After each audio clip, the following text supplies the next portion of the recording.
Novena carta sobre el gobierno.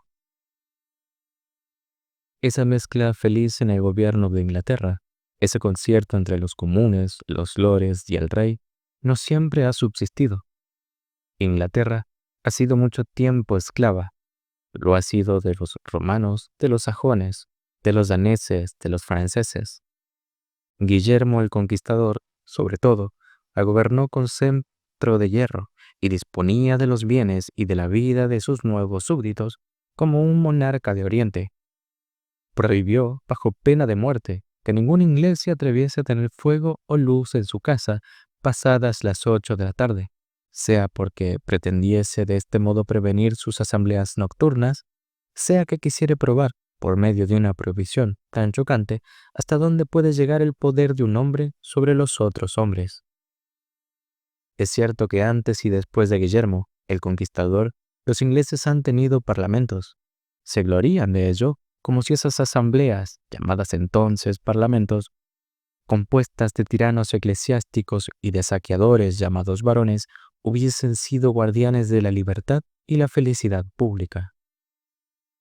Los bárbaros, que desde las orillas del mar Báltico se lanzaban sobre el resto de Europa, trajeron con ellos el uso de estos estados o parlamentos, sobre los que se ha hecho tanto ruido y que son tan poco conocidos.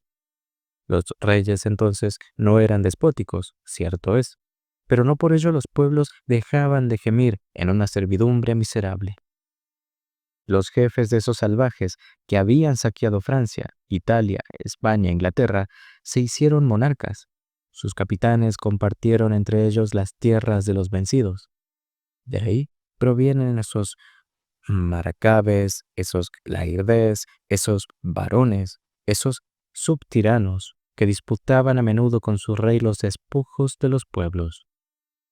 Eran pájaros de presa combatiendo contra un águila para chupar la sangre de las palomas. Cada pueblo tenía 100 tiranos en lugar de un amo. Los sacerdotes se apuntaron pronto a ese bando.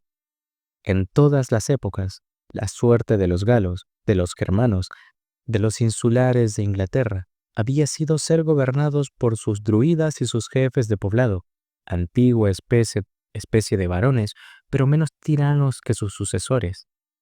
Esos druidas se decían mediadores entre la divinidad y los hombres. Hacían leyes, excomulgaban, condenaban a muerte. Los obispos sucedían poco a poco su autoridad temporal en el gobierno godo y vándalo. Los papas se pusieron a su cabeza y, con breves, bulas y monjes, hicieron temblar a los reyes, los depusieron, los hicieron asesinar y sacaron para ellos todo el dinero que pudieron de Europa. El imbécil Inás, uno de los tiranos de la heptarquía de Inglaterra, fue el primero que, en una peregrinación a Roma, se sometió a pagar el denario de San Pedro, lo que era poco más o menos un escudo de nuestra moneda, por cada casa de su territorio. Toda la isla siguió pronto ese ejemplo. Inglaterra se convirtió poco a poco en una provincia del Papa. El Santo Padre enviaba de vez en cuando sus legados para recoger allí impuestos exorbitantes. Juan sin tierra hizo finalmente una cesión en la forma de vida de su reino a su santidad, que había excomulgado, y los varones que no vieron en esto su conveniencia expulsaron a ese miserable rey. Pusieron en su lugar a Luis VIII, padre de San Luis, rey de Francia, pero se asquearon pronto de esta recién llegada apariencia y le obligaron a volver a cruzar el mar. Mientras que los varones, los obispos, los papas desgarraban hacia Inglaterra, donde todos querían mandar al pueblo, la más numerosa, la más virtuosa incluso, y por consecuencia la más respetable parte de los hombres, compuesta de los que estudiaban las leyes y las ciencias, los negociantes, los artesanos, en una palabra, de todo el que no era un tirano, el pueblo, digo, era mirado por ellos como animales inferiores al hombre. Mucho faltaba para que los comunes tuvieran entonces parte en el gobierno. Eran villanos. Su trabajo y su sangre pertenecía a sus amos, que se llamaban nobles.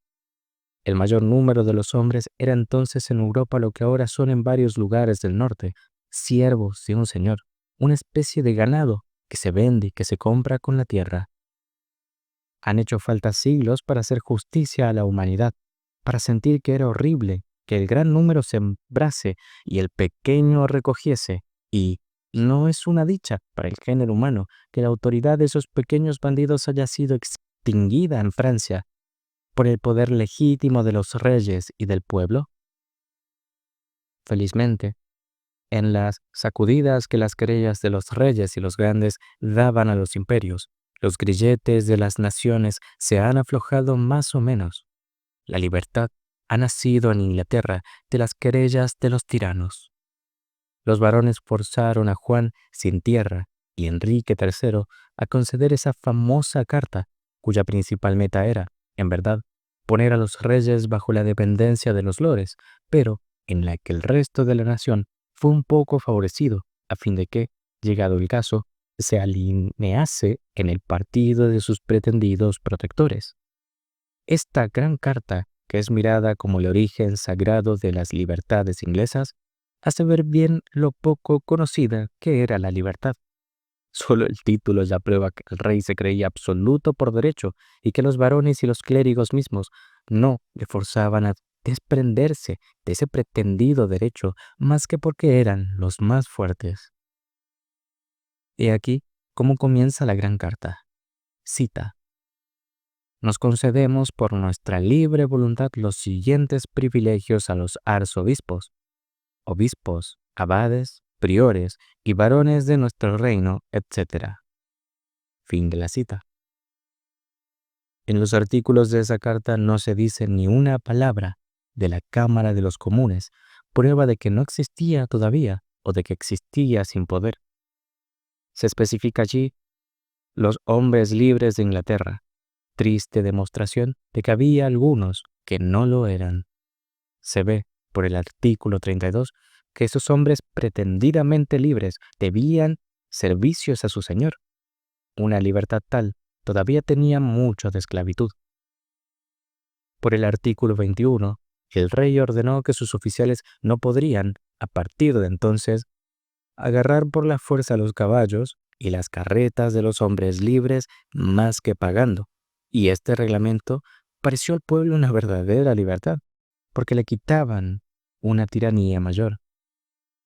Enrique VII, usurpador dichoso y gran político, que fingía amar a los varones, pero que les odiaba y les temía, decidió procurar la alienación de sus tierras. De este modo, los villanos que, a continuación, adquirieron bienes por su trabajo, compraron los castillos de los ilustres pares que se habían arruinado por sus locuras. Poco a poco, todas las tierras cambiaron de dueños. La Cámara de los Comunes se hizo día a día más poderosa. Las familias de los antiguos pares se extinguieron con el tiempo, y como en Inglaterra propiamente solo los pares son nobles en el rigor de la ley, no habría habido en absoluto nobleza en dicho país si los reyes no hubiesen creado nuevos varones de vez en cuando y conservando la orden de los pares, a los que tanto habían temido antaño, para oponerlos a los comunes, que habían llegado a ser demasiado temibles. Todos estos nuevos pares, que componen la Cámara Alta, reciben del rey su título y nada más. Casi ninguno de ellos posee la tierra de la que lleva el nombre. El uno es duque de Dorset y no tiene ni una pulgada de tierra en Dorsetshire. El otro es conde de un pueblo y que apenas sabe dónde está situado. Tiene poder en el Parlamento y no en otro sitio. No iréis aquí a hablar de alta, media y baja justicia y del derecho a cazar en las tierras de un ciudadano, el cual no tiene libertad para tirar ni un tiro en su propio campo. Un hombre, porque es noble o porque es cura, no está aquí exento de pagar ciertas tasas. Todos los impuestos son regulados por la Cámara de los Comunes, que, no siendo más que la segunda por su rango, es la primera por su crédito. Los señores y los obispos pueden muy bien rechazar el bill de los comunes para las tasas, pero no les está permitido cambiar nada. Es preciso que lo acepten o lo rechacen sin restricción. Cuando el bill es confirmado por los lores y aprobado por el rey, entonces todo el mundo paga. Cada uno da, no según su calidad, lo que es absurdo, sino según su renta. No hay talla ni capitación arbitraria, sino una tasa real sobre las tierras. Todas han sido evaluadas bajo el famoso rey Guillermo III y puestas por debajo de su precio.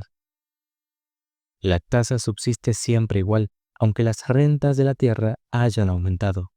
Así, nadie es pisoteado y nadie se queja. El campesino no tiene los pies magullados por los suecos, come pan blanco, está bien vestido, no teme aumentar el número de su ganado ni cubrir su techo con tejas, por miedo a que le aumenten los impuestos el año siguiente. Hay aquí muchos campesinos que tienen alrededor de 200.000 francos de bienes y que no desdeñan cultivar la tierra que les ha enriquecido y en la que viven libres.